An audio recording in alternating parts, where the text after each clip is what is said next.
a gente está assistindo um grande deslocamento de massa humana por diversas razões. A principal, claro, fundamentalmente, é a sobrevivência.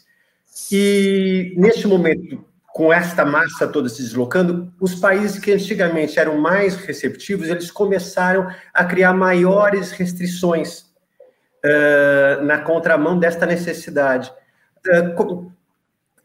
Karnal, como é que você acha que vai se desenhar esta nova sociedade? O que você intui que vai acontecer com esta necessidade de absorver essa gente enorme que está se deslocando e, ao contrário, essas ações restritivas que esses países que antes eram abertos estão colocando?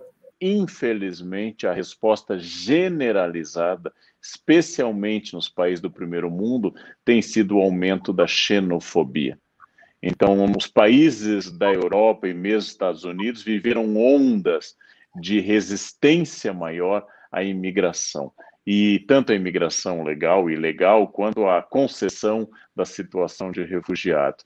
Então, nós estamos vivendo um aumento da xenofobia, ou seja, do horror ao estrangeiro, da xenelasia, uma palavra mais estranha, a expulsão do estrangeiro, e de uma recusa da diversidade. Nós vivemos um aumento do medo. É curioso porque todos os países, inclusive o Brasil, somos formados a partir da diversidade. O Brasil não seria o Brasil sem as ondas migratórias de refugiados que enfrentou ao longo de toda a sua formação.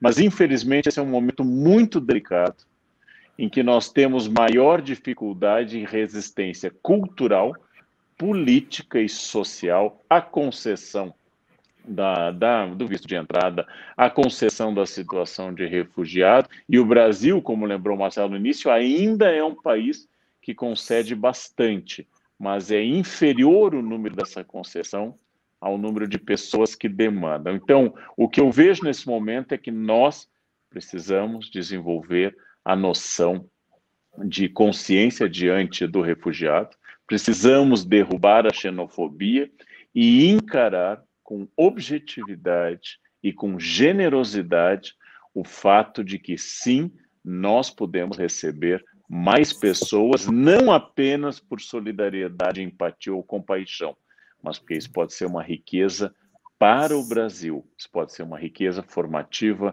para o nosso país. Em um país onde o governo sequer dá atenção para os direitos humanos do seu povo, e é possível pensar em uma ação de direitos humanos para pessoas refugiadas? E eu já emendo aqui essa pergunta.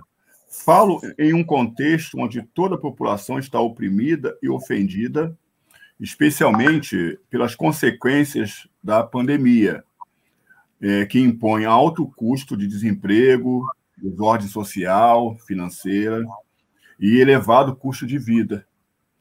Qual a melhor maneira para atender a um sem sacrificar ainda mais o outro? Nós não podemos tomar políticas de médio e longo prazo que demandam uma questão tão grave a partir de uma conjuntura. Da mesma forma que eu não posso sacrificar meus filhos porque eu perdi um emprego, porque o emprego é conjuntural e os filhos são permanentes, as políticas têm que ser pensadas para médio e para longo prazo. Mas questões muito importantes, diante de um momento tão grave que nós enfrentamos, de pandemia, de crise econômica, de enfrentamento político, é um momento ideal para estabelecer princípios. Princípios que alguns vão dizer com razão que são utópicos. E qual a função da utopia desde que essa palavra surgiu no nosso vocabulário a partir da obra de Thomas More? Estabelecer um ponto desejável. Talvez não um ponto imediatamente execuível. É a utopia de um Congresso perfeito que me permite criticar algum ato do Congresso brasileiro. É a utopia de uma família perfeita que me permite criticar algum ato de desvio dentro da minha própria família. Então eu queria pensar em duas utopias como guias para ações, como dimensões de desejo e de horizonte. A primeira delas, não posso pensar em direitos humanos no momento de crise do Brasil exclusivamente pensando no Brasil, porque, como diz a expressão, são direitos humanos e não direitos brasileiros. Quando a ONU promulgou em 1948, atualizando um documento da Revolução Francesa de 1789, ela falou na Declaração Universal dos Direitos Humanos, e não nos direitos dos franceses, dos senegaleses ou dos brasileiros. Então, a primeira utopia a ser resgatada aqui é a utopia do direito humano. O direito para o qual o gozo desse direito está aberto a quem for humano. E a segunda utopia fundamental para redesenhar essa política é pensar no absurdo, na contradição, na ideia absolutamente impossível de declarar um ser humano ilegal no planeta Terra. Ora, o planeta Terra é o planeta dos seres humanos. Dizer que alguém é ilegal porque atravessou um lugar ou outro é muito problemático. Talvez pudéssemos ser considerados ilegais em Marte, onde estamos chegando, ou até em outro lugar, mas o planeta Terra, um ser humano ilegal, é uma contradição em termos. Então eu sei da ousadia dessas duas ideias. Eu sei que as pessoas vão dizer que isso é poesia, mas são exatamente as ideias poéticas de que os seres humanos não podem ser submetidos à escravidão, que levaram um tempo, mas venceram o absurdo da escravização dos seres humanos. São ideias poéticas e utópicas que um dia disseram que as mulheres teriam direito a voto, que os operários teriam direito a férias e que alguém não poderia ser submetido à tortura. Todas práticas do passado. E um dia alguém foi utópico e disse uma coisa dessa. Então eu quero que a gente sonhe e que a política seja aquilo que um dia ela foi pensada por grandes pessoas, como Martin Luther King, como Mahatma Gandhi, ou como outros grandes líderes que falaram da política no sentido aristotélico, administração do bem comum, administração da felicidade geral, e não exaltação de uma nacionalidade. Por isso eu sou brasileiro, amo o meu país, nasci aqui, sou muito ligado à história desse país, mas quero que a gente comece a pensar que nós temos que pensar uma utopia, direitos humanos e ilegalidade, talvez para os marcianos, os venusianos e aqueles que não vierem em paz, mas para os outros, sempre, essa Terra é o planeta original dos seres humanos. Bem utópico, muito poético, é o início, talvez, de uma nova atitude para a gente repensar políticas absurdas de muitas vezes deter pessoas porque estavam passando fome ou sendo perseguidas e foram para um outro lugar. É uma coisa extraordinariamente contraditória. E eu queria que vocês debatessem um pouquinho sobre o papel que a cultura alimentar e a culinária de um povo pode ter em momentos desafiadores e extremos, como no caso do refúgio.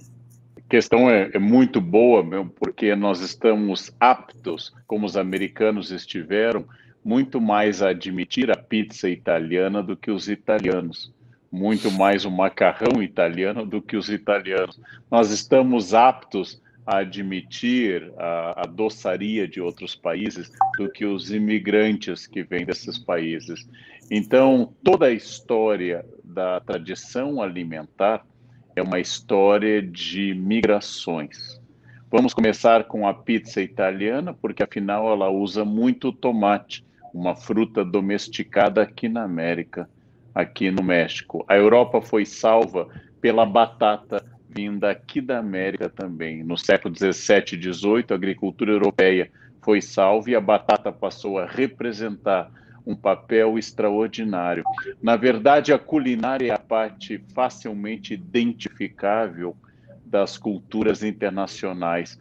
Quem hoje dispensaria o fato de que aqui em São Paulo nós temos, como foi dito por aqui há pouco, existe preconceito contra asiáticos, mas dezenas de milhares de paulistanos comem sushi e comem macarrão de estilo chinês quase todos os dias.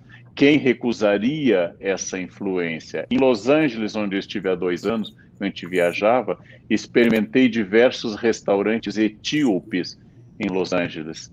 E ali muitas pessoas que talvez não passariam num exame minucioso anti-xenofóbico estavam se deliciando com a maravilhosa cozinha etíope. Na verdade, as cozinhas são internacionais.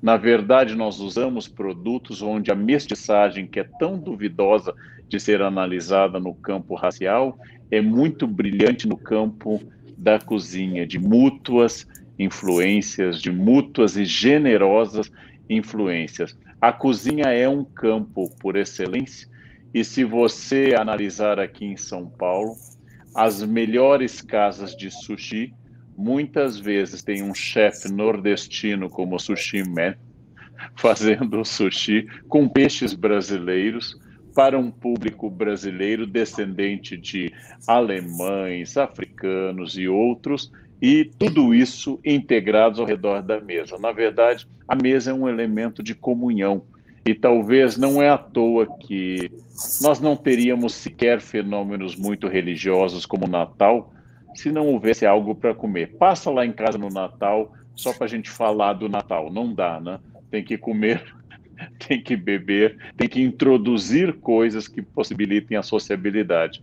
E aí, dentro do seu campo, no qual você conhece mais, a mesa é um elemento de comunhão. Falta comunicar essa comunhão para mais setores, né? Que nós entendamos que se nós podemos trocar alimentos, se você pode ir feliz comprar o seu pão sírio, e se você pode ser feliz com a sua esfirra, você pode também ser generoso com um imigrante, com um refugiado que venha fugindo da guerra civil da Síria. De que forma você acha que o posicionamento diplomático do governo federal, a gente já falou aqui de utopia, né, de princípios e políticas públicas e do Estado e da sociedade, mas de que forma você acha que o posicionamento diplomático do governo federal, de afastamento e até confrontação, em alguns casos, com alguns países, pode impactar na vinda de novos imigrantes e até mesmo nos que aqui já estão em busca de refúgio em território nacional? Na minha visão, eu acredito que cabe aos governos estimular o melhor de cada um. Os interesses nacionais, claro, para isso são eleitos, mas o melhor de cada um. Na medida que eu ouço nos governantes, como os sul-africanos ouviram em Nelson Mandela eleito, que tinha todos os motivos para ouvir uma cruzada anti-europeia, anti-imigrantes europeus e colonizadores brancos, e ouviram estímulos à paz e à concórdia na construção de um novo momento, eu acho isso muito importante, porque isso estimula nas pessoas que elas busquem em si os melhores sentimentos.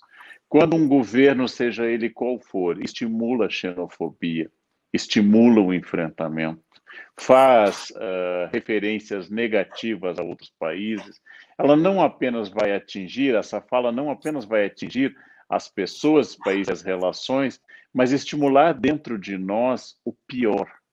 Estimular talvez a maldade mais... E isso, se isso vem misturado ao argumento religioso, se isso vem ligado a um certo conservadorismo religioso que está na moda, é ainda mais estranho. Por que eu digo isso? Fugindo um pouco do primeiro objetivo da sua pergunta.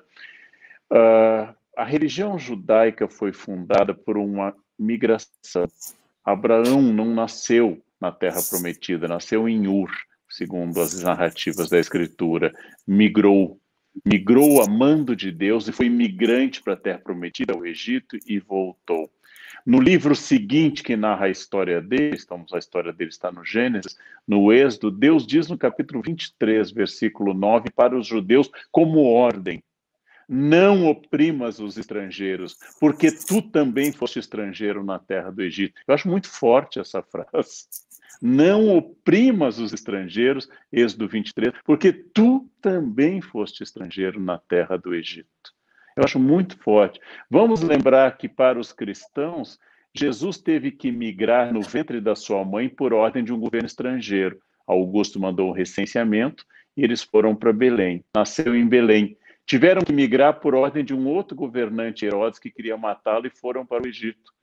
voltaram e foram se instalar em Nazaré. O cristianismo é fruto de uma imigração, e a ideia cristã, especialmente a partir de Paulo, é de uma mensagem universal. Católico, palavra que vai se consagrar depois, significando universal. E aí vou lembrar mais, dado o seu lindo primeiro nome. O profeta iniciou o calendário islâmico com uma migração de Meca para a futura cidade de Medina. Ou seja, a Hégira é uma migração fruto de uma conspiração entre os comerciantes de Meca e faz com que o profeta vá para outra cidade. E alguém que lê essas histórias chega e, em nome da religião e associado à política, a teocracia é a pior praga em história, sempre foi, e chega e diz que nós temos que enfrentar os outros países, não precisamos mais de imigrantes, etc. Isso é uma contradição com as fontes. Islâmicos, judeus e cristãos são frutos de migrações. Todos eles mandam, como Cortella lembrou, muita atenção ao estrangeiro. Na Idade Média, os beneditinos consideravam que o hóspede e o peregrino eram uma figura de Jesus. E já que estamos num país de maioria cristã, quando Jesus fala do fim do mundo, que é Mateus 25, ele relembra que não vai ser perguntado se você fez X ou Y, só se você visitou presos, se você atendeu pobres, se você atendeu pessoas em situações de risco. Só isso. Não vai perguntar se você pagou dízimo, se você comeu ou não porco, se você comeu carne vermelha na Sexta-feira Santa, se você usou véu ou não. Só. Você tratou a pessoa fragilizada bem? Só isso. Isso vai garantir você ir para os eleitos. Lendo isso, como é que alguém deduz que eu possa ser xenofóbico sem ofender Deus, sem me tornar um maldito, como Jesus diz aos que estão do seu lado, que ele condena? Ou seja, como é que alguém pode invocar política e religião como política de exclusão e não como política de felicidade, de inclusão, de harmonia e de cidadania universal?